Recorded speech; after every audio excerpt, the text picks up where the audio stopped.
ಮುಟ್ಟಿದ್ದು ಬತ್ತಲೆ ಬಾಳೆಹಣ್ಣು ಪತ್ತು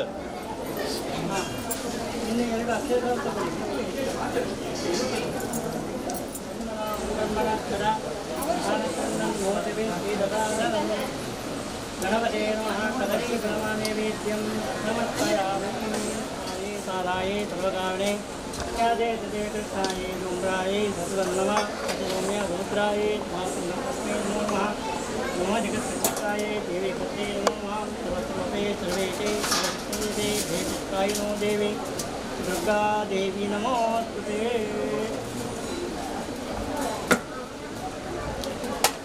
ಈ ಕಾಯಿ ಅವರಿಗೆಲ್ಲ ಕೊಡು ಎಲ್ಲ ಮುಟ್ಟು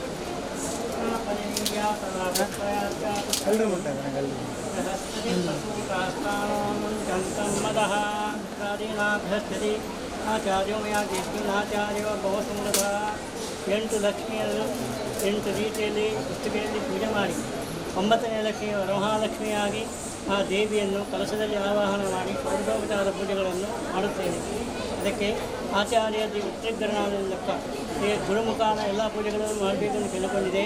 ಅದೇ ಪ್ರಕಾರ ಈ 8 ಲಕ್ಷ್ಮಿಯನ್ನು ಸೇರಿ 9ನೇ ಲಕ್ಷ್ಮಿ ವರಮಹಾಲಕ್ಷ್ಮಿ ವ್ರತವನ್ನು ಆಚಾರ್ಯ ಮುಖೇನ ಮಾಡುವುದನ್ನು ನಿಶ್ಚಯ ಪ್ರಕಾರ ಫಲವನ್ನು ಕೊಟ್ಟಿದ್ದೇನೆ.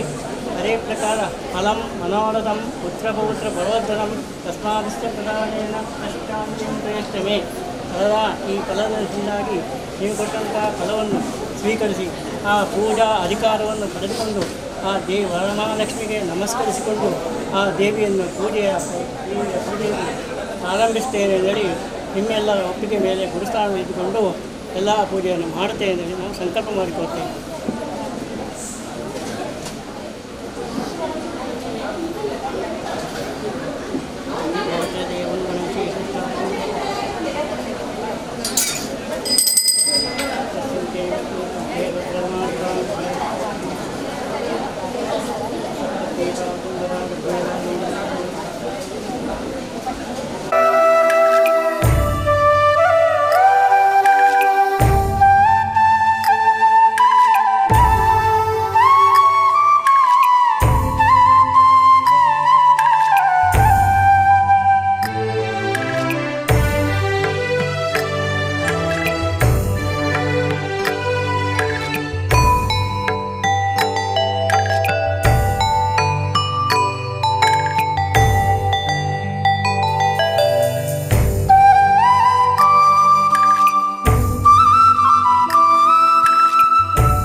निमनिमेनकाकी पालास्यै नमः चामुण्डाय नमः वेददेवताय नमः सर्वसर्वसौन्दर्यै नमः श्रीमहालक्ष्मी नमः परमालक्ष्मी नमः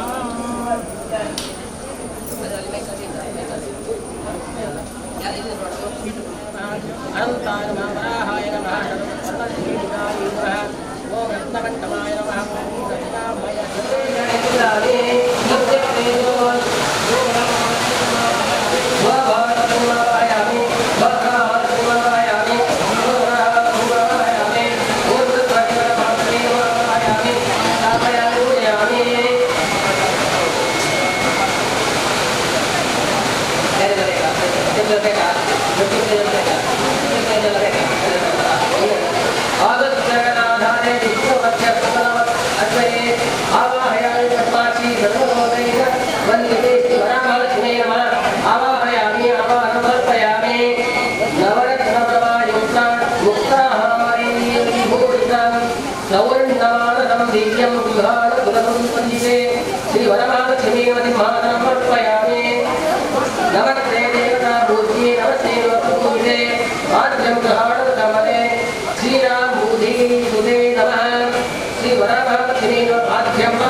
ಹಾಗೆಯೇ ಇದೆಲ್ಲ ಕೈಲಾಸದಲ್ಲಿ ಆದಂಥ ಕಥೆಗಳು. ಕೈಲಾಸದಲ್ಲಿ ಪಾರ್ವತಿ ಪರಮೇಶ್ವರರು ಎಂದಿಂದ ರಮ್ಯಮಾನ ಕ್ಷೇತ್ರದಲ್ಲಿ ಎಲ್ಲರಿಗೂ ಉತ್ಸಾಹದೇ ಎಂದುಕೊಂಡು ಆರಾಧನೆ ಮಾಡಿ ಗುರು ಗಣಪತಿಯನ್ನು ಪ್ರಾರ್ಥನೆ ಆ ಪುರಾಣಿಕರು ಈ ವರಮಹಾಲಕ್ಷ್ಮಿಯ ವ್ರತವನ್ನು ಹೇಳಲು ಶುರು ಮಾಡುತ್ತಾರೆ. ಶ್ರವಣಕಾದಿಗಳು ಹೇಳುತ್ತಾ ಇರ್ತಾರೆ. ಅದೇ ಪ್ರಕಾರ ಯಾವುದಕ್ಕೂ ಒಂದು ವಿಶೇಷವಾದ ಶಕ್ತಿ ಬರಬೇಕಾದರೆ ಶಂಕಧ್ವನಿ ಅಂತ ಓಂಕಾರ ಬರೀಬೇಕಾಗುತ್ತದೆ. ಓಂಕಾರ ಎಂಬುದು ಯೋಗ ಮಧ್ಯೆ ಇರುವಂಥ ವಿಚಾರಗಳು. ಗಣಪತರು ಆ ಹಣೆಯಲ್ಲಿ ಹೇಗೆ ಕುಂಕುಮವನ್ನು ಇಡುತ್ತಾರೆ. ಅದೇ ವಿಶಾಲ ವಿಚಾರದಲ್ಲಿ ಆ ಕುಂಕುಮ ಹೇಗೆ ಪ್ರಕಾಶಮಾನ ಆಗಿರುತ್ತದೆ. ಅದೇ ಭಾರಮಂಡಲದಲ್ಲಿ ಶುಕ್ರದಲ್ಲಿ ಅಡಿಗಳು ಹೇಗೆ ಪ್ರಕಾಶವಾಗಿ ನಕ್ಷತ್ರಮಾನವಾಗಿ ಅಭಿವೃದ್ಧಿ ಆಗುತ್ತದೆ. ಅದೇ ಕೈಲಾಸಕ್ಕೆ ಹೋಗಲಿಕ್ಕೆ ಬಾರಿ ಕಷ್ಟ. ಹಿಮಗಳು ಬೀಳ್ತಾ ಉಂಟು, ಕಾಲು ಜಾಸ್ತಾ ಉಂಟು.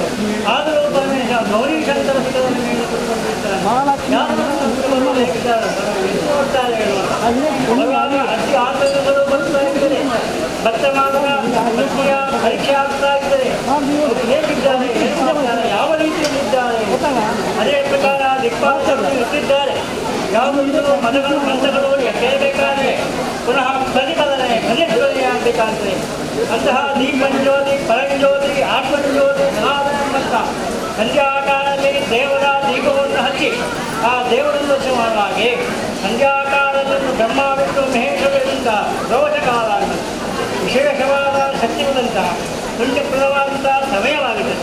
ಅಂತಹ ಸಮಯದಲ್ಲಿ ಆ ಪರ್ವತಾದೇವಿ ಪುತ್ರಿಯಾದಂತಹ ಪಾರ್ವತಿಯು ತನ್ನ ಗಂಡನನ್ನು ಕರೆದು ಮಾಮ ಅಂತರ ಲೋಕಕ್ಕೆ ಬೇಕಾದಂತಹ ಸುಖಕ್ಕೋಸ್ಕರ ಒಂದು ಅಮೂಲ್ಯವಾದ ಕಥೆ, ಮನೋಹರವಾದಂತಹ ಕಥೆ, ಮಂಜುಳವಾಸಿಯಾದಂತಹ ಪಾರ್ವತಿಯು ಆ ಪರಮೇಶ್ವರನಲ್ಲಿ ಕೇಳುತ್ತಾ ಇದ್ದಾಗ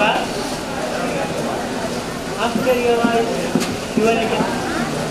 ಈ ಪಾರ್ವತಿ ಎಂಬುದು ಪರ್ವತಾದೇವಿ ಇದ್ದು ಭೂಮಿಗೆ ಸಂಬಂಧ ಬಂದಂತಹ ದೇವಿ, ಹಾಕಿದಂತಹ ದೇವಿ ಮೂರ್ತಿವತ್ತಾಗಿ ಬಂದು ಕೈಲಾಸದಿಂದುಕೊಂಡು ಶಂಕರನಲ್ಲಿ ರೀತಿಯಾಗಿ ಕಥೆ ಹೇಳಬೇಕಂದಾದರೆ ವಿಶೇಷತೆ ಅದು ಯಾವಾಗ ಅದೇ ಸಂಜಾ ಶ್ರಾವಣ ಮಾಸವಾದ ಅದೇ ಸಂಧ್ಯಾಕಾಲದಲ್ಲಿ ಕೇಳಿಸಿದ ವಿಚಾರಗಳು. ಅದೇ ಪ್ರಕಾರ ಆ ದೇವಿ ಕೇಳಿದ ರೀತಿಯಲ್ಲಿ ಹೇಳಿದಾಗ ಆ ಶಂಕರನು ಮೂರ್ತಿಯನ್ನು ಕಡಲಿಟ್ಟುಕೊಂಡು ಪದ್ಮಾಸನವನ್ನು ಇಟ್ಟುಕೊಂಡು ತನ್ನ ಭೂಮಧ್ಯದಲ್ಲಿ ದೇವಿ ಅವರ ಆಚರಿಸಿಕೊಂಡು ಏನೇ ಆಗಲಿ ಇವಳ ಮನಸಂಚಲದಲ್ಲಿ ಹೆಂಗಸರು ಮನ ಚಂಚಲೆಯ ಲಕ್ಷ್ಮೀ ಸಹ ಚಂಚಲಿಸುವುದು. ಅಂತಹ ಲಕ್ಷ್ಮೀ ಹೇಗೆ ಹುಟ್ಟುತ್ತಾಳೆ, ಯಾಕೆ ಬರ್ತಾಳೆ, ಏನು ಮಾಡ್ತಾಳೆ, ಅವಳು ಚಂಚಲ ಒಂದು ಕಡೆಯಲ್ಲಿ ನಿಲ್ಲುವುದಿಲ್ಲ, ಎಲ್ಲೆಲ್ಲಿ ತಿರುಗಾಡುತ್ತಾ ಇದ್ದಾಳೆ. ಈ ಪ್ರಕಾರ ಬೇಕಾದಾಗ ಬರ್ತಾಳೆ, ಬೇಡದಾಗ ಬರ್ತಾಳೆ ಅಂತೇಳಿ ಲಕ್ಷ್ಮೀ ಶಬ್ದ ಕಂಕಣ ಕೈಯ ದೇವದ ಬಾಲೆ ಕುರಿತು ಹಾಕಿದ ಕಂಕಣ ರೋಜನ ವೆಂಕಟ ರಮಣ ಶುಕ್ರವಾರದ ಪೂಜೆಯನ್ನು ಸ್ವೀಕಾರ. 16 ಶುಕ್ರವಾರವನ್ನು ಪೂಜಿಸಿ ಆ ದೇವಿಯನ್ನು ಸೃಷ್ಟಿ ಮಾಡಿಕೊಂಡಿದ್ದಾಳೆ. ಅದೇ ಪ್ರಕಾರ ಈ ಹಿಂದೆ ಶ್ರವಣಕಾದಿಗಳು ಈ ರೀತಿಯಾಗಿ ಕಥೆಯಲ್ಲಿ ಶ್ರವಣಕಾದಿಗಳಿಗೆ ಸೂತ ಪ್ರಾಣಿಗಳು ಕೈಲಾಸದ ಶಂಕರನು ಪಾರ್ವತಿಗೆ ಹೇಳಿದಂತಹ ಕಥೆಯನ್ನು ವಿಸ್ತಾರವಾಗಿ ಹೇಳುತ್ತಾ ಇದ್ದಾರೆ. ಶ್ರಾವಣ ಮಾಸದ ಶುಕ್ರವಾರ ಕುರಿತ ಪರಮಹಾಲಕ್ಷ್ಮಿಯು ಹೇಗೆ ಭೂಮಿಯಲ್ಲಿ ಉಪವಾಸ ಯಾವ ರೀತಿಯಾಗಿ ಪೂಜೆ ಮಾಡಿದರು, ಆ ದೇವಿ ಯಾಕೆ ಸೃಷ್ಟಿಯಾದರು. ಶೌನಕ ಜೀವನ ಶ್ರೇಷ್ಠ ಭೂತಂ ದೃಷ್ಟ್ವಾ ಮಹಾಮಣಿಂ ಲೋಕಾನಾಶಾಂತಾಯ ಕರ್ತವ್ಯ ಮನಮತ್ತವತವತ್ತಮಂ ದಶಯ ಊಜಹೋ ವದಸೂತ ಮಹಾಭಾಗ ಸರ್ವಶಾಸ್ತ್ರಕೋವಿದ ಏನ ಚೀನೇನ ಮಧ್ಯಾನ ಸರ್ವಸೌಭಾಗ್ಯದಂಪದ ತದಿದಂ ಭೂಯೋ ಬ್ರಹ್ಮಣ್ಯ ಸರ್ವಕಾರ್ಯಾಣಿತಿ ಸೂತೋವಾಚ ಕೈಲಾಸನಿಕರೇ ರಮ್ಯೇ ನಾರಾಗಣದ ಮಂದಿರೆ ನದಿ ನಿರ್ಜಲ ಕಲಾಕಾಲ ತೀರ್ಥ ಬೃಂದಾಧವಾಪದೆ ಪಾತಾಳ ಶೋಕ ಉನ್ನಾಗ ಸೂತ ಜಂಬೂತ ವಿತ್ತಗೈ ಶ್ರೀಪದೈ ವನದೈ ವೃಕ್ಷೈ ನಾರಂಗೈ ವಿಪ್ಪದೈ ಕಲ್ಪದ್ರುಮ ಸುಮದಯ ಕಲ್ಪದ್ರುಮ ಸುಮೈ ಗೀತೆ ಗೀತೆ ಕಾಮಧೇನು ಸಮಾವೃತೆ. ಸರ್ವಶಾಸ್ತ್ರಾದಂತಹ ಸೂತ ಪ್ರಾಣಿಗಳು ಶ್ರವಣಕಾರಿಗೆ ಯಾವುದನ್ನು ಶ್ರಾವಣ ಮಾಸದಲ್ಲಿ ಶುಕ್ರವಾರ ಮಾಡಿದ ವಿಶೇಷ ಅಂದರೆ ಯಾವುದು ದೇವಿಗೆ ಶ್ರೀಜನ್ಮ ಎಂಬುದು ಬಹಳ ವಿಶೇಷವಾದದ್ದು. ಅವರಿಂದಾಗಿ ಎಲ್ಲರೂ ಕತೆ ಕೇಳುವಂತಹ ಅವರನ್ನು ಇನ್ನೊಬ್ಬರಿಗೆ ಹೇಳುವಂತಹ ಮಾರ್ಗದರ್ಶಿಯಾಗಿದ್ದರು. ಅಂತಹ ದೇವರಿಗೆ ಯೋಗ್ಯವಾದವರು ಯಾವುದು ಮಾಡುವುದು? ಮನುಷ್ಯನು ಮನೆ ಎಂಬ ಮರ್ಕಟ ಎಂಬಂತ ಮನುಷ್ಯನು ಆ ಮರ್ಕಟದಂತೆ ಮನಸ್ಸನ್ನು ಒಂದು ಮರದಿಂದ ಒಂದು ಮರಕ್ಕೆ ಮಂಗ ಹೇಗೆ ಹಾಕ್ತಾ ಉಂಟು ಮನಸ್ಸನ್ನು ಒಂದು ಕಡೆ ನಿಲ್ಲಕ್ಕೆ ಸಾಧ್ಯ ಇಲ್ಲ. ಹಾಗಿದ್ದ ಪರಿಸ್ಥಿತಿಯಂಥ ಮನುಷ್ಯನಿಗೆ ಒಂದು ಕಡೆ ನಿಲ್ಲುವಂಥ ಸ್ಥಿತಿಯನ್ನು ಮಾಡುವುದೇ ಹಾಗೆ ಕಲಿದೋಷವನ್ನು ದೂರ ಮಾಡುವುದು ಹೇಗೆ? ಅವರು ಒಂದೇ ಏಕಸ್ತವಾಗಿ ಯಾವ ಸ್ಥಿತಿಯನ್ನು ಪೂಜಿಸ್ತಾನೆ, ಅದಕ್ಕೆ ಏನು ಕಾರಣ, ಯಾವ ರೀತಿಯಲ್ಲಿ ಪೂಜಿಸುವುದು? ಚಿಂತಾಮಣಿಗಳು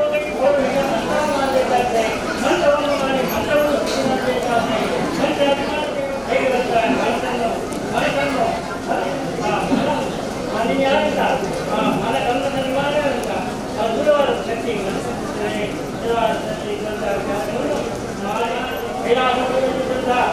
ಬಹುಗಳಿದ್ದೆ ಸೂಕ್ಷ್ಮವಾಗಿ ಮಾತ್ರ ಉಂಟು. ಸೂಕ್ಷ್ಮದಲ್ಲಿ ವಿಶೇಷ ಉಂಟು. ಸಮೀಕ್ಷೆಯನ್ನು ನನಗೆ ಬೇಕಾದ ಇದರಲ್ಲಿ ನೇತೃತ್ವವಾಗಿದ್ದಾರೆ.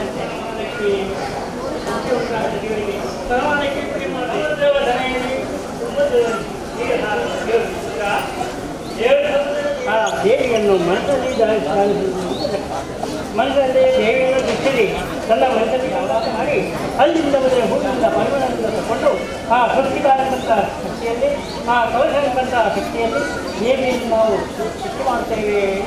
ಅರಿಯಾಕೆ ಕವಚ ಪೂಜೆ, ಅರಿಯಾಕೆ ಗಂಟ ಪೂಜೆ, ಅರಿಯಾಕೆ ಹೂಗಳು, ಅರಿಯಾಕೆ ಬಿಲ್ಲವಂತರೆ, ಅರಿಯಾಕೆ ಬೀಳದೆ ಎಲ್ಲ ದೇವರನ್ನು ವಿಧಿಕ್ಕಾದಂಥ ಹೂಗಳು ಒಂದೊಂದು ದೇವಿಯ ಭಕ್ತರು ಹೀಗಾಗಿ ಹೂಗಳನ್ನು ಹೊತ್ತಿದ್ದಾರೆ.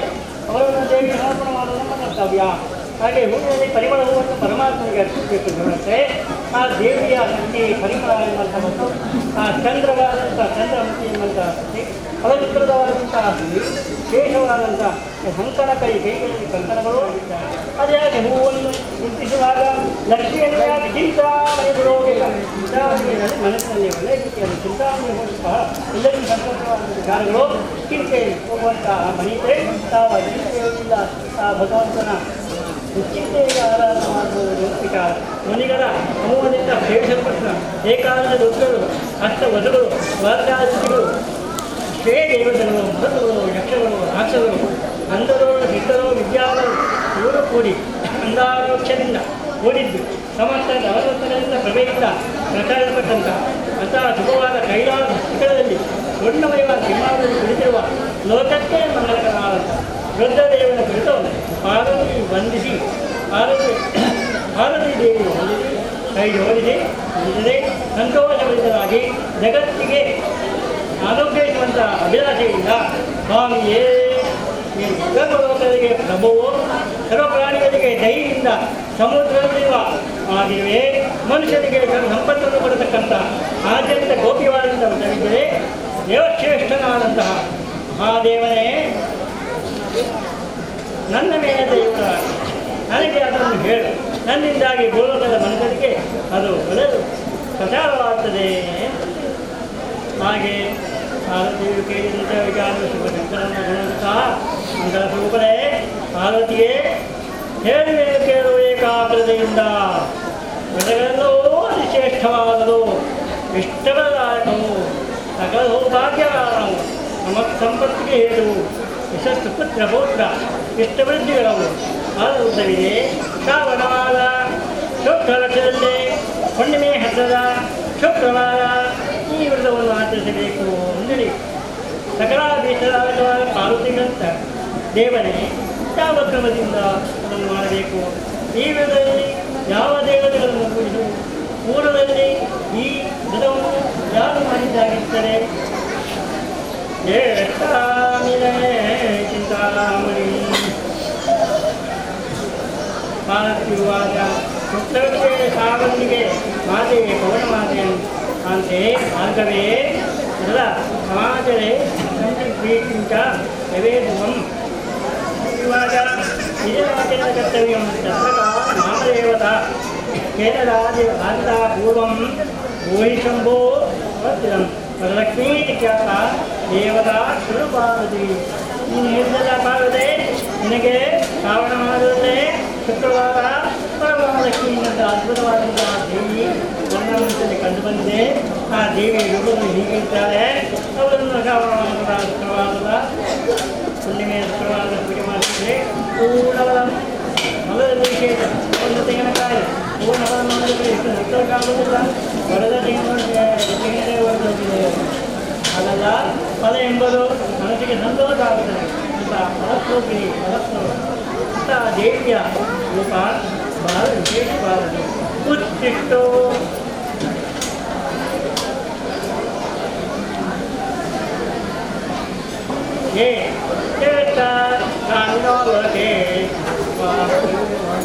ಎಲ್ಲ ಆಗದೆ ಈ ವ್ರತವನ್ನು ಹೆಂಗಸರಾಗಲಿ ಗಂಡಸರಾಗಲಿ ಯಾರು ಮಾಡಲು ಪದವು ಯಾಕೆ ಹೆಂಗಸರು ಮಾಡಲು ಅವರಲ್ಲಿ ದೇವರಿಗೆ ಪ್ರಭೇದವಿಲ್ಲ.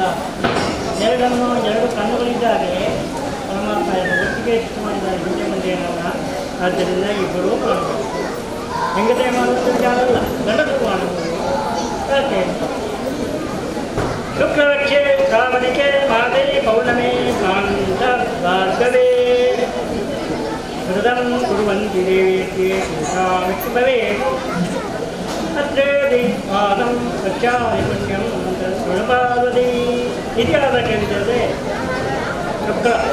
ಶುಕ್ರಾಚಾರ್ಯ ದೇವಮಂತ್ರಿ ಬಹಳ ಬುದ್ಧಿವಂತವ. ಅವನು ಈ ವರಮಹಾಲಕ್ಷ್ಮಿಯನ್ನು ಋಷ ಮಾಡಿ ತಂದ. ಅವನಿಗೆ ಸ್ವಲ್ಪ ಸ್ತ್ರೀಗುಣ ಇತ್ತು. ಬೇಗ ಅವನು ಮಾತಾಡ್ತಾನೆ, ಬೇಗ ಹೆಂಗಸರಾಗೇ ಇದ್ದವನು. ಶುಕ್ರನಿಗೆ ಲಕ್ಷ್ಮಿಯಲ್ಲಿ ಬಹಳ ಅವನು ಲಕ್ಷ್ಮಿಯನ್ನು ಸಿದ್ಧಿಪಡಿಕೊಂಡು ಏನು ಮಾಡಿದ. ಅವನಿಗೆ ಬಂದ ಲಕ್ಷ್ಮಿ ಕಂಡು ಬಂದಿದ್ದಾರೆ. ಅವರನ್ನು ಪೂಜೆ ಮಾಡಿ ಶುಕ್ರಾಚಾರ್ಯ ದೇವಾಚಾರ್ಯ ಪ್ರಶ್ನೆ ಅವರಿಗೂ ದುರ್ಗತ್ವ ಅವರಿಗೆ ಸ್ವಲ್ಪ ಪ್ರಶಸ್ತಿ ಇದ್ದಲ್ಲ. ಅವರ ಮನಸ್ಸೆಲ್ಲ ಪೌರುಷವಾಗಿ ಇವರಿಗೆ ಶ್ರೀಗುಣ ಇದ್ದಾಗ ಶ್ರೀಗುಣವಾಗಿ ಹಾಗೆ ಶುಕ್ರಾಚಾರ್ಯ ಒಂದು ಕಡೆ ಕೈಲಾದ ಕಂಠದಲ್ಲಿ ಕುತ್ಕೊಂಡು ಆ ದೇವರು ಪಾರ್ವತಿ ತಿಳಿಸಿದ್ದಾರೆ. ಪಾರ್ವತಿ ಬಾಯಿಂದ ಏಕವಾಯಿಂದ ವರಮಹಾಲಕ್ಷ್ಮಿ ಮಾಡಬೇಕು ಅನ್ನಲಿ ಹೀಗೆ ಶಕ್ತಿಯಾಗಿದ್ದ ಈಶ್ವರನ ಮನಸ್ಸಿನಲ್ಲಿ ಹಲವು ಪಾರ್ವತಿಗೆ ತೋರಿಸಿದ್ದು ನೋಡುವಾಗ ಪಾರ್ವತಿಗೆ ಅದೇ ವರಮಹಾಲಕ್ಷ್ಮಿ ರೂಪ ಇದೇ ಇಟ್ಟಿದ್ದಾರೆ ಅನ್ನೋದು ಹತ್ತಿರದಲ್ಲಿ ಪದ್ಮಾಸನ ಅಲ್ಲೇ ಕಂಡು ಬಂದಾಗೆ ನೋಡುವಾಗ ಪಾರ್ವತಿ ಅಂತ ವಿಶೇಷವಾದ ಮಂಟಪಗಳು ಅದೇ ಅಲಂಕಾರವಾದ ವಸ್ತುಗಳು ಗಂಡುಗಳು ದೇವಿ ಪ್ರಸನ್ನಮುಖಿ ದೇವಿ ಕೈ ಕೊಟ್ಟಂಥ ಮಹಾಲಕ್ಷ್ಮಿ ಅಲ್ಲೇ ಪ್ರಾದುರ್ಭವ ಆಗ್ತಾರೆ. ಹೇಗೆ ಮಾನಸ ಕನ್ಯೆ ಶಿವಮಾನದ ಕನ್ಯೆ ಮಾನಸೋದ್ಭವ ಹಾಗೆ ಶಿವಮಂದಿರದಿಂದ ಭಾರತೀಯ ಮಂದಿರಕ್ಕೆ ಹೋಗುತ್ತಿಲ್ಲ. ಭಾರತೀಯ ಮಂದಿರದಿಂದ ಮೂಲೋಕದಲ್ಲಿ ಮನುಷ್ಯರಂತಾರೆ. ಅದೇ ಪ್ರಕಾರ ಪಾರ್ವತಿಯಿಂದ ಮೂಲಕ್ಕೆ ಪ್ರಚಾರವಂತ ಭಗವಾನಕ್ಕೆ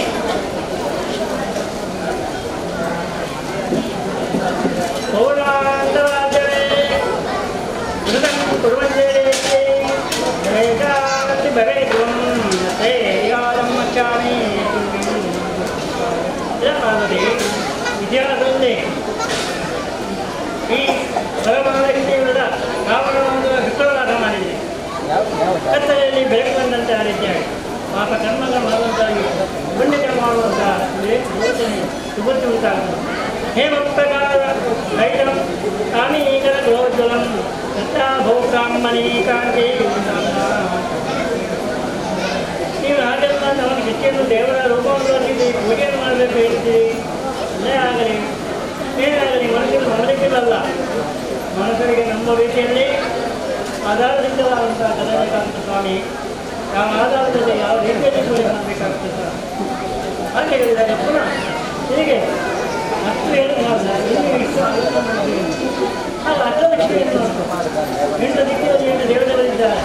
ಅವರನ್ನು ಉದ್ಭವಿಸಿ ಆಗ 9ನೇ ವರಮಹಾಲಕ್ಷ್ಮಿ ಬರ್ತಾರೆ ಈ ಪಾರ್ವತಿಗೆ. ಹಾಗೆ ಮಾಡ್ತಾಳೆ. 8 ದಿಕ್ಕಿನಲ್ಲಿ 8 ದೇವರು ಸೃಷ್ಟಿಯಾದವರು 8 ಜನರು ದೇವಿ ವರಮಹಾಲಕ್ಷ್ಮಿ. ಅದು ಶುಕ್ರವಾರ ಸಂಧ್ಯಾಕಾಲ ಅಂತಹ ವರಮಹಾಲಕ್ಷ್ಮಿ ಅಷ್ಟಲಕ್ಷ್ಮಿಯನ್ನು ಕುರಿಕೊಂಡು ದೇವತೆಯನ್ನು ಕುರಿಕೊಂಡು ಸಂಧ್ಯಾಕಾಲದಲ್ಲಿ ಈಶ್ವರ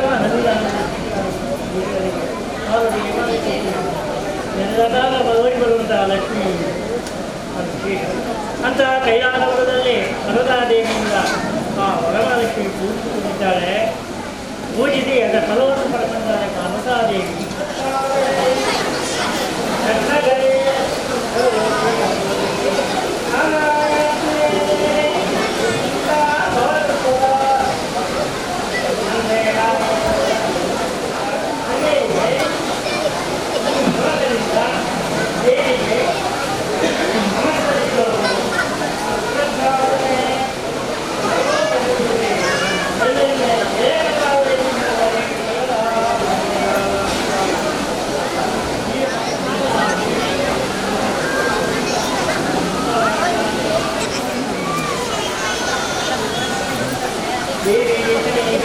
ಕುಂಕುಮ ಪ್ರಿಯಾದಂಥ ದೇವಿ ಕುಂಕುಮದಲ್ಲೇ ಇದ್ದುಕೊಂಡು ನಮ್ಮ ಕುಂಕುಮವನ್ನು ರಕ್ಷಣೆ ಮಾಡುವಂಥ ಮನೆಯಲ್ಲಿ ಶೋಭಾಯಮಾನವಂಥ ಕುಂಕುಮವು ನಮ್ಮ ಕೈಯ ಕಿಟಕಿಯಲ್ಲಿದ್ದಂಥ ಕುಂಕುಮವು ಆ ದೇವಿಯ ಪಾದಕಮಲಕ್ಕೆ ಹಾಕಿ ಆ 8 ಅಕ್ಷರಗಳಿಂದ 8 ದೇವಿಯ 8 ನಾಮದಿಂದ ಪೂಜಿಸಿ ಆ ದೇವಿಗೆ ಸಮರ್ಪಣೆ ಮಾಡಿ ಮಹಾಮಂಗಳಾರತಿಯನ್ನು ಮಾಡಿಕೊಂಡು ದೇವರಂತ ವಿಜ್ಞಾಪನೆಯಾಗಿ ಕ್ಷಮಾಪನೆಯನ್ನು ಕೇಳಿಕೊಂಡ ವರಮಹಾಲಕ್ಷ್ಮಿ ಅವರ ವಿಶೇಷತೆ ಏನು?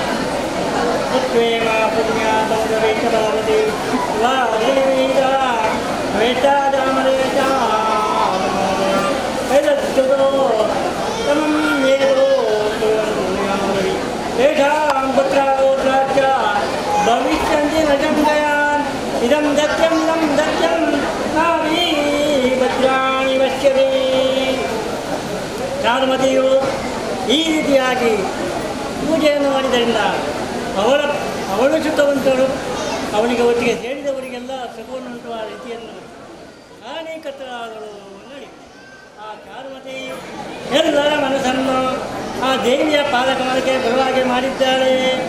ನಮಸ್ತೆ ಮಹಾಬಾಯೇ ಶ್ರೀಪೀಠೆ ಸುರಪೂಜಿತೆ ಎನ್ನುವ ರೀತಿಯಲ್ಲಿ ಆ ದೇವಿಯ ಶ್ರೀಪೀಠದಲ್ಲಿ ದೇವಿ ಕೂತುವಂಥ ಚಂದ್ರವನ್ನು ವರಮಹಾಲಕ್ಷ್ಮಿಯು ಆ ವರಮಹಾಲಕ್ಷ್ಮಿಯ ಲೋಕವನ್ನು ಚಾರುಮತಿಯ ಇದರಿಂದಾಗಿ ಭೂಲೋಕಕ್ಕೆ ಎಲ್ಲ ಪ್ರವರ್ಧಮಾನವಾಗಿದೆ. ಅಂತಹ ಚಾರುಮತಿಯಿಂದಾಗಿ ಈ ವರಮಹಾಲಕ್ಷ್ಮಿಯು ಭೂಲೋಕದಲ್ಲಿ ಪ್ರಚಾರವಾಯಿತು. ಶುಣಿಯಾನಿತ್ಯಂ ಪಾರ್ವತಿ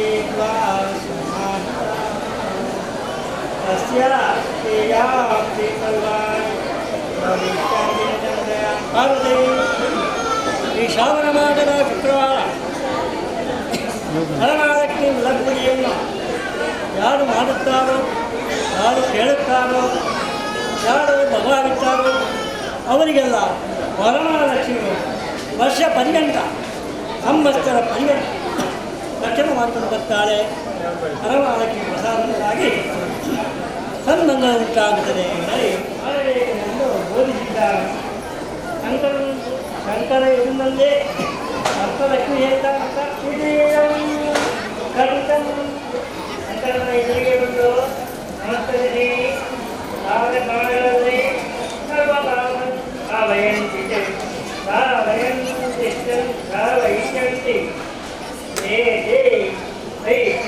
ಭಗವಂತ ಅಂತಹ ಯುವಕರ ಎಲ್ಲರಿಗೂ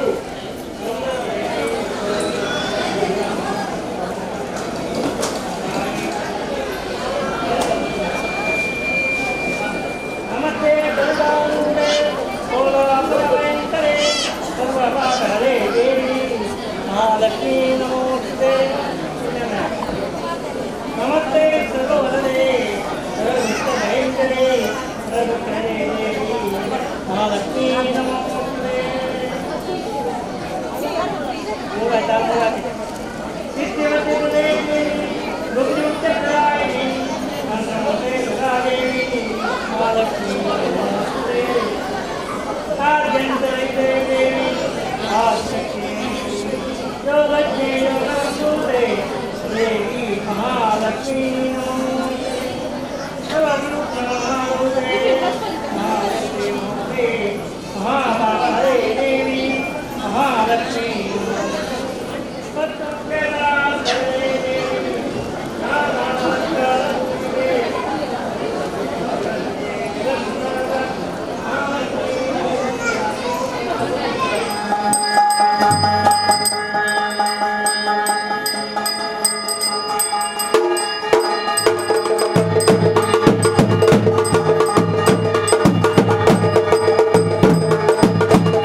ಆಯಿತು.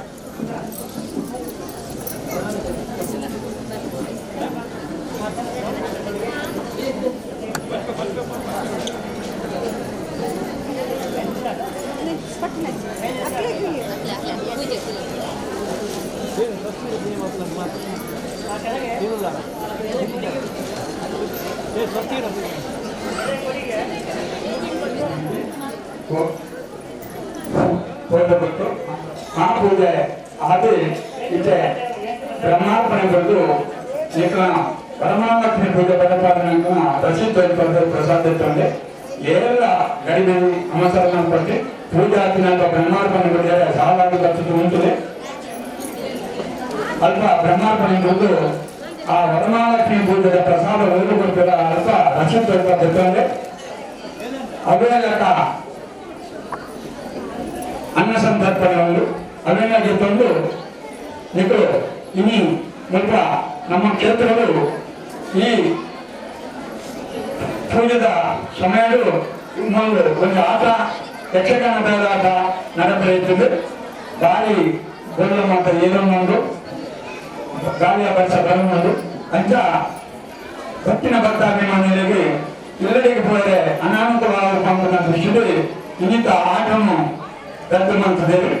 ತುಂಗದ ದಿನಕ್ಕೂ ದೇವಸ್ಥಾನದ ಕಾರ್ಯಕ್ರಮದ ವಿಶೇಷ ಪೂಜೆದ ಸಂದರ್ಭಗಳು ಈ ಯಕ್ಷಗಾನ ಹಿನ್ನಡಪನ ಆಟವನ್ನು ಅಥವಾ ನಿಕ್ಕಲಿಗೆ ಗೊತ್ತು ತೋರಿಪಾಯ ತಯಾರಾಗುವುದರೆ ಇಂಥ ಈ ಆಟ ಕೆಣಿಸಲಾಗ್ತದೆ ನಿಕ್ಕ ಮಾತೆಲ್ಲ ಅಕ್ಕಳಿಗೆ ಮಾತು ಮಾಡಿಕೊಳ್ಳುವ ತನಗೆ ನಿಕ್ಕಲಿಗೆ ತಿನ್ನೋದಿಲ್ಲ ಅಂಚನೆ ಮಾತ್ರ ಧಾರ್ಮಿಕ ಸಂಘದ ಅಧ್ಯಕ್ಷನ ಮುಖಾಂತರಗಳು ನಮ್ಮ ಗಮನಿಯನ್ನು ಬೆಳೆಕೊಂಡು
ಶಾಂತಿ ಕಾಣೆವು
ಮಹಾಲಕ್ಷ್ಮಿ ಮನೆಗೆ ಬಾರಮ್ಮ, ಮಹಾಲಕ್ಷ್ಮಿ ಮನೆಗೆ ಬಾ